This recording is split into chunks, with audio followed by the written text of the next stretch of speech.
Mateus 7 diz: Não julguem para que vocês não sejam julgados, pois da mesma forma que julgarem, vocês serão julgados, e a medida que usarem também será usada para medir vocês.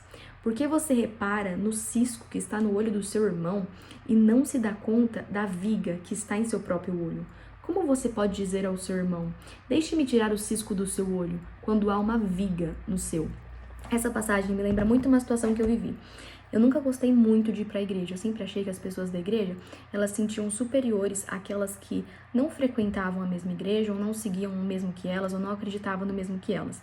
E no começo do ano passado, eu comprei a Bíblia, comecei a ler, comecei a procurar mais entender os ensinamentos de Jesus. E eu abdiquei de várias coisas que eu achei que não me representavam mais. E nesse mesmo período, os amigos do meu namorado chamaram a gente para ir para um carnaval. E eu não achei que me representava muito, mas eu acabei indo. E quando eu cheguei nesse carnaval, eu fui exatamente as pessoas da igreja que eu julgava. Eu me senti uma pessoa muito superior naquele carnaval, porque eu pensei, bom, eu nem queria estar aqui, sabe? Eu não costumo frequentar esses lugares, eu sou, muito melhor do que isso. Eu não bebo, eu não ouço essas músicas. Eu me senti num lugar onde eu era muito melhor, sabe? Ou seja, eu não tinha entendido nada.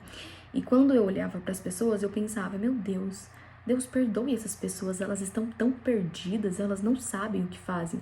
O que é um pensamento engraçado, porque na verdade a pessoa mais perdida ali era eu mesma, porque eu achava que eu estava no direito de apontar o dedo e dizer quem estava perdido e quem estava consciente, quem sabia o que estava fazendo e quem não sabia.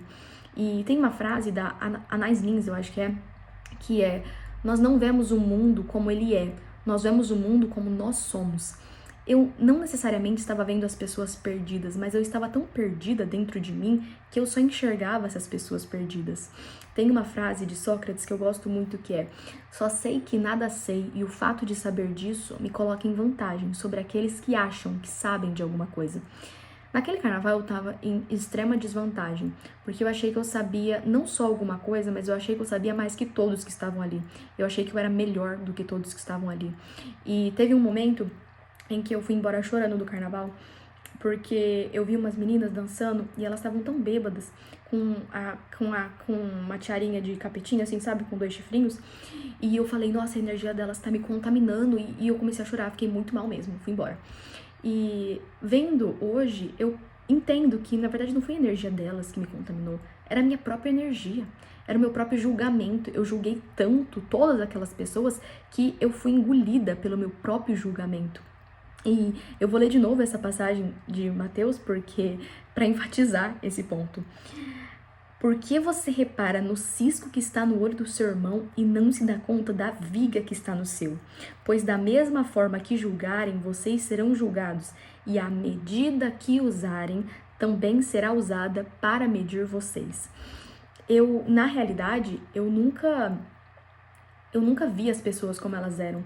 Nós sempre vemos as pessoas como nós somos.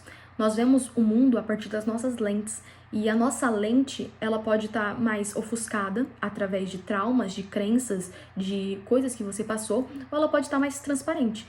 E a nossa lente é exatamente aquela ideia de copo meio cheio e meio vazio, sabe? Tudo depende da perspectiva que você vê.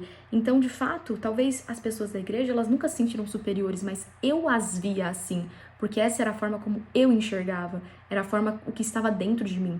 Tem aquela frase de que quando Pedro fala de Paulo, fala mais sobre Pedro do que sobre Paulo, é exatamente sobre isso.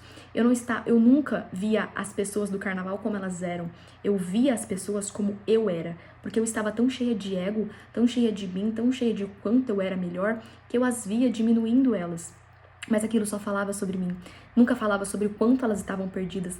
Até porque como é que eu posso dizer o quanto uma pessoa está perdida ou não? Se todos nós aqui estamos em busca de nos encontrar, e quem fala que, meu Deus, eu entendi tudo, não tem como.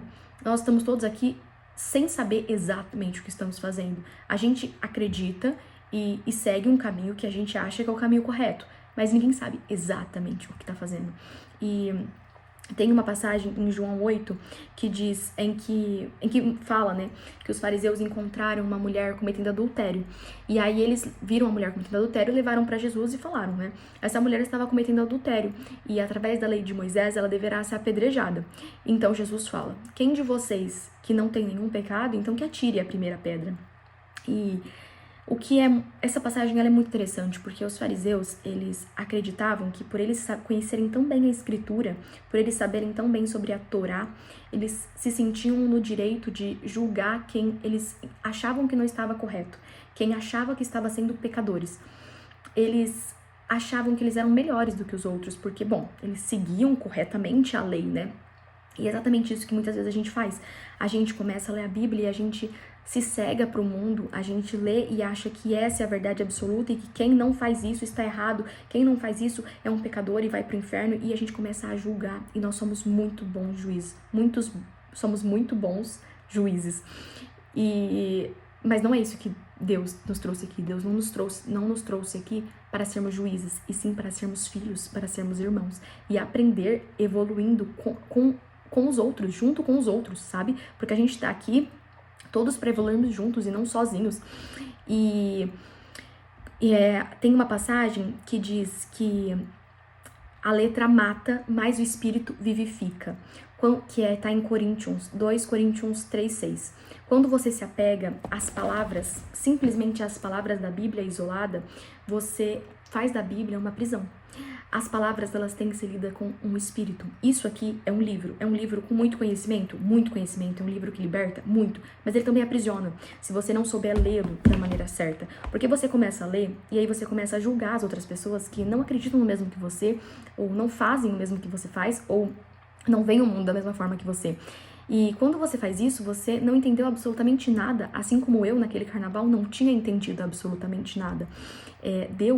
Jesus veio aqui, ele nunca andava com os mais certinhos, politicamente corretos. Ele não andava com os fariseus, que aos olhos humanos eram os mais certos, né? Eles seguiam a Torá, eles sabiam as escrituras perfeitamente, eles sabiam até decorado a lei de Moisés. Mas Jesus não andava com eles, porque Jesus nunca viu o que os olhos veem. Ele nunca viu o que nós vemos, a carne, isso que nós mostramos. Ele sempre viu o coração das pessoas. E é por isso que ele andava com prostitutas, com cobradores de impostos, com pescadores, com pessoas que eram deixadas de lado pela sociedade. Quando Deus escolheu Davi era um menino, ele não era um guerreiro, ele não tinha o estereótipo de um homem forte, ele era apenas um menino. Mas Deus viu nele um coração tão puro que merecia ser exaltado. E isso me faz lembrar uma passagem que é muito bonita e eu acho que casa perfeitamente aqui, que tá em Lucas 10. Que eu vou ler para vocês. 2 homens subiram ao templo para orar. Um era fariseu e o outro publicano. O fariseu em pé orava no íntimo. Deus, eu te agradeço porque não sou como os outros homens, ladrões, corruptos, adúlteros, nem mesmo como este publicano. Jejuo 2 vezes por semana e dou o dízimo de tudo quanto ganho. Mas o publicano ficou à distância. Ele nem ousava olhar para o céu, mas batendo no peito dizia: Deus, tem misericórdia de mim, que sou pecador. Eu lhes digo que este homem, ou seja, o publicano, e não o fariseu, e não o outro, foi para casa justificado diante de Deus. Pois quem se exalta será humilhado, e quem se humilha será exaltado. E aqui eu não quero que você entenda esse final de que se humilha será exaltado como forma de que você deve se humilhar diante ao mundo, mas como uma forma de que você deve ser humilde diante a todos e diante a Deus. O fariseu aqui, ele falava, né?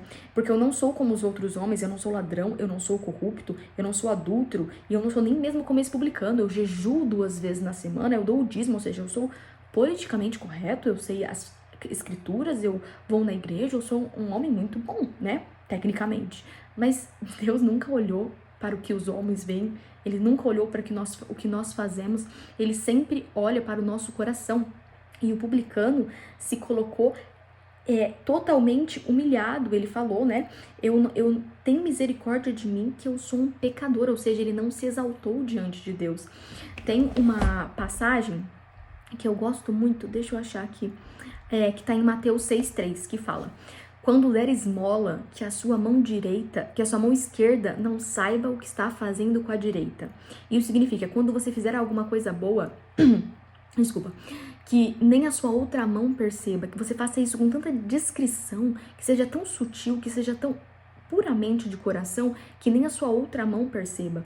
E esse fariseu, ele tecnicamente fazia as coisas corretas, né? Ele sabia as escrituras, ele jejuava, ele dava o dízimo, mas o coração dele não era tão bom. O coração dele estava voltado para a validação. Isso provavelmente você já deve ter feito, eu já fiz. Ajudei pessoas e gravei vídeos para mostrar o quanto eu sou boa, para a validação alheia, tipo, o quanto essa pessoa é boa, olha como eu sou boa, olha que incrível a doação que eu estou fazendo. E isso é um jogo de ego que ele não tem fim, é um caminho sem volta, é um espaço totalmente vazio, que você vai ficar a vida inteira buscando essa validação, mas ela nunca vai ser suficiente, porque nunca é suficiente. O egocentrismo, ele é algo que te cega para tudo e para todos. E Deus, ele não abençoa atitudes tomadas com as motivações erradas. Desculpa, vou falar de novo que eu engasguei. Deus não abençoa as atitudes tomadas com as motivações erradas. Então, apesar de você fazer algo bom, se você está fazendo isso para ter um reconhecimento, ou se você está fazendo isso para depois se exaltar diante de Deus e falar, olha como eu sou bom, olha como eu faço tudo certo, ou para se exaltar diante dos outros mesmo, olha como eu sou bom, olha como eu faço tudo certo, sigam o meu exemplo, você não entendeu nada. Você não entendeu que Jesus nunca olhou para nada disso. Olha para as pessoas que Jesus andava. Ele sempre olhou para dentro, para o coração. Tem um filme que eu gosto muito, que é A Cabana. E na cabana, o Mac, né, que é o personagem principal, ele não conseguia perdoar o pai dele, porque ele batia muito nele. E aí Deus mostra para ele que o pai dele sempre apanhou do pai. E aí no final, né, Mac percebe, né, que o pai dele era uma vítima do pai. E no final todos nós somos vítimas de vítimas e ninguém é vítima de ninguém. E depois tem uma parte que Mac encontra com a sabedoria. E aí a sabedoria fala pra ele escolher entre os filhos dele para que eles fossem pro inferno. E aí o Mac diz, eu não consigo fazer isso. Eu prefiro que eu vá no lugar deles. E aí Deus diz, agora você entende o coração de Deus. Que a verdade é que todo mundo tem uma história por trás. E a gente nunca vai saber essa história completa. A gente vê apenas um fragmento. Aquilo que as pessoas mostram, é impossível nós julgarmos aquilo. Porque a gente não sabe o que levou aquela pessoa a fazer aquilo. A gente não sabe o que essa pessoa passou para fazer aquilo. Mas eu te garanto que toda ação tem um motivo por trás. E isso não justifica, mas isso explica. E então, aqui o que eu quero trazer é que da próxima vez que você olhar para alguém que tá fazendo algo que você não concorda, ou que você não faria, ou que você talvez ache errado, que você não aponte o dedo e fala como isso é errado, porque isso não foi esse o motivo que nós estamos aqui. Nós não estamos aqui para ser juízes e já tem muita gente fazendo isso e eles são excelentes em serem juízes da verdade. Não precisa de mais gente para isso. E nós estamos aqui para sermos filhos, para sermos irmãos, para mostrar o que é o amor de Deus, mostrar o que é o amor de Jesus, que seja tão puro que, apesar de tudo que as pessoas façam de ruim, a gente não consiga ter ódio delas, porque nós só expressamos para fora aquilo que nós temos dentro de nós. Se você só tem amor, você só consegue dar isso. E que você nunca deixe que o julgamento do seu irmão te afaste do amor de Deus, porque, como eu disse anteriormente, quando você julga o outro, você se fecha para o amor de Deus. Quando você julga a si mesmo, você se fecha para o amor dos outros. Que você não permita nem que você se julgue muito e nem que você julgue muitos outros. Na verdade, que você acolha essas duas partes. Acolha você mesmo e acolha os outros, porque nós também somos ótimos juízes de nós mesmos. Que é um caminho totalmente sem rumo também. A gente vai ficar sempre se julgando e já tem muita gente fazendo isso. A gente não precisa se julgar. E por último, que você nunca esqueça que entre estar certo e ser gentil, que você sempre, em todas as vezes, escolha ser gentil. Porque é isso que Jesus queria de nós. E que você cultive a virtude que é a humildade, porque é uma virtude que está muito escassa hoje em dia e é a mais linda que existe.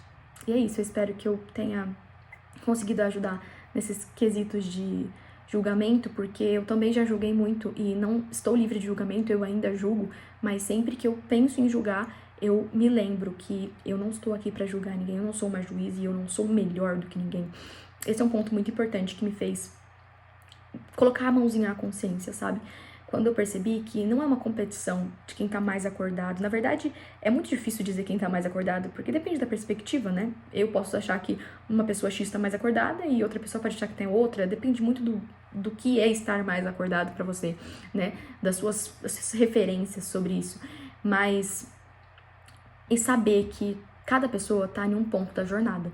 E a pessoa vivendo algo que talvez você acha que, meu Deus, eu já passei por isso e é muito ruim, talvez ela precisa passar por aquilo também, sabe? Pra perceber o quanto é ruim. Porque Deus não nos, como eu posso dizer?